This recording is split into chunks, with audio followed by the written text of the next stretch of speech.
কৃষক সভাকে শক্তিশালী করতে রোলে সাংগঠনিক বৈঠক, আন্দোলন জোরদারের ডাক। বাঁকুড়া জেলার ইন্দাসের রোল পার্টি অফিসে বুধবার বিকেল 4:30 থেকে 5:30 পর্যন্ত কৃষক সভার কর্মসূচি বাস্তবায়ন ও সংগঠন সম্প্রসারণের লক্ষ্যে এক গুরুত্বপূর্ণ বৈঠক অনুষ্ঠিত হয়।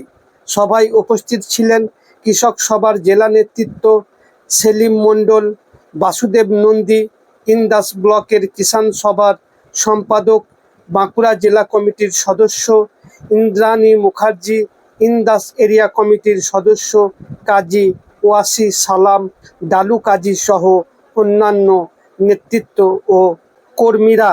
বৈঠকে সিদ্ধান্ত নেওয়া হয় প্রত্যেক বুথ ও অঞ্চলে কৃষক সভার কমিটি গঠন করে সংগঠনকে আরও শক্তিশালী করা হবে। পাশাপাশি কৃষকদের ন্যায্য দাবি আদায়, দ্রব্যমূল্য বৃদ্ধি এবং পেট্রোল ডিজেলের লাগাম ছাড়া মূল্য বৃদ্ধির বিরুদ্ধে বৃহত্তর গণ আন্দোলন গড়ে তোলার আহ্বান জানানো হয়। বক্তারা বলেন, মূল্যবৃদ্ধির সবথেকে বেশি প্রভাব পড়েছে গরিব ও খেটে খাওয়া মানুষের উপর। ভোট পরবর্তী সময়ে বিভিন্ন গণস্বার্থের ইস্যুতে লাল ঝান্ডার আন্দোলন মানুষের পাশে রয়েছে বলেও তারা দাবি করেন। আগামী দিনেও বিভিন্ন দাবি দাওয়া নিয়ে মিছিল ও আন্দোলন আরও জোরদার করা হবে বলে সভা থেকে জানানো হয়। আমাদের আজকে সারা ভারত কৃষক সভার আমাদের রোল অঞ্চল কৃষক সভার সভা ছিল রোল পার্টি অফিসে। রোল অঞ্চল কৃষক সভার যে কর্মসূচি, সেই কর্মসূচিকে বাস্তবায়িত করার জন্য আজকে মিটিং ডেকে কমিটি মিটিং করে তারা সিদ্ধান্ত নিলেন। কি সিদ্ধান্ত নেওয়া হবে?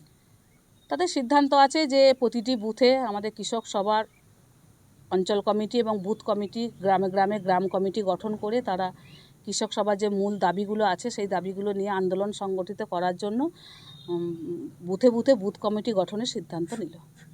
কতটা আশাবাদী, কি মনে করছেন?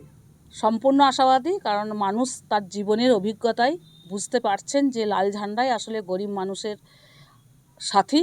লাল ঝান্ডাই পারবে বিকল্পের পথ দেখাতে। বিশেষ করে কৃষক, ক্ষেতমজুর, শ্রমিক, বেকার সবাই বুঝতে পারছেন তাদের জীবনের অভিজ্ঞতায়। আমরা এই ভোট পরবর্তী পর্যায়ে যে হকার উচ্ছেদ, সেই জায়গায় লাল ঝান্ডার ভূমিকা, বস্তি উচ্ছেদ, সেই জায়গায় লাল ঝান্ডার ভূমিকা। মানুষ আস্তে আস্তে লাল ঝান্ডার প্রতি ভরসা বাড়াচ্ছে। এই যে ভোট পরবর্তী যে পেট্রোল ডিজেলের দাম বেড়ে গেল, গ্যাসের দাম বেড়ে গেল, এই যে দ্রব্যমূল্যের বিরুদ্ধে কিভাবে আপনারা সংগঠিত করবেন, কিভাবে আন্দোলন করবেন? বিজেপি তো তার প্রতিশ্রুতিতে দিয়েছিল ভোটের আগে যে জিনিসপত্রের দাম কমাবে, পেট্রোল ডিজেলের দাম কমাবে।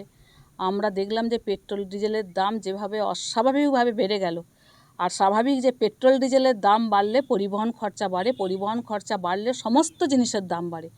সেই সমস্ত জিনিসের দাম বাড়া শুরু হয়েছে এবং যে দায়ভারটা পড়ে যাচ্ছে গরিব মানুষের উপর। আমাদের মতো যারা খেটে খাওয়া, আমাদের শ্রমিক, আমাদের ক্ষেতমজুর, যাদের দিন আনে দিন খায়, যাদের হচ্ছে যে পারিশ্রমিক বাড়ছে না, কলকারখানা বাড়ছে না, প্রতিদিন কাজ হারাচ্ছে, সেই যে মানুষগুলো যারা দিন আনে দিন খায়, তাদের হচ্ছে যে এই যে নিত্য প্রয়োজনীয় জিনিসের দাম বেড়ে যাওয়া মানে তাদের পক্ষে খুবই কষ্টকর।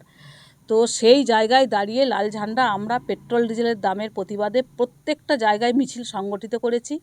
আমাদের শাসপুরে হয়েছে, আমাদের গোবিন্দপুরে হয়েছে, সারা রাজ্যে হচ্ছে এই প্রতিবাদ মিছিল সংগঠিত হচ্ছে। আমরা মানুষকে সঙ্গে নিয়ে, যারা এই অভিজ্ঞতায়, যারা এটা ভোগ করছেন, এই প্রতিদিন যে জিনিসপত্রের দাম বাড়ছে, মুদিখানার দোকানে আজকে একরকম ফর্দ, তো তারপর দিন আরেকরকম ফর্দ। তো সেই জায়গায় দাঁড়িয়ে সেই মানুষরা সমাবেত হচ্ছেন আমাদের মিছিলে। প্রতিদিন আমাদের লাল ঝান্ডা লম্বা হচ্ছে এবং হচ্ছে লাল ঝান্ডায় গরিব মানুষের অংশগ্রহণ বাড়ছে।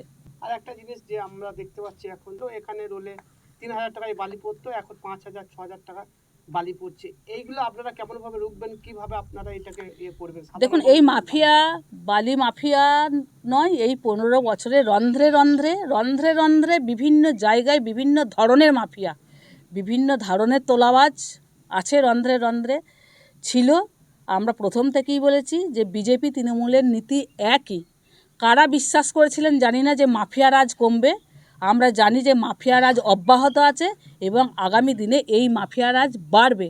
কারণ বিজেপি তৃণমূল তারা একই নীতি নিয়ে চলে, অতএব মাফিয়ারাজ এখন থাকবে। আমরা এর বিরুদ্ধে মানুষকে সজাগ সতর্ক প্রতিনিয়ত করার চেষ্টা করছি এই মাফিয়ারাজের বিরুদ্ধে। আমাদের যাতে মানুষ, আমাদের গরিব মানুষ, আমরা যারা কর্মী আছি তারা সবসময় সতর্ক আছি এই মাফিয়ারাজের বিরুদ্ধে, এবং আমরা এখানেও আন্দোলন সংগঠিত করছি। আপনার নাম পরিচয়? ইন্দ্রাণী মুখার্জি, সিপিআইএম বাঁকুড়া জেলা কমিটির সদস্য।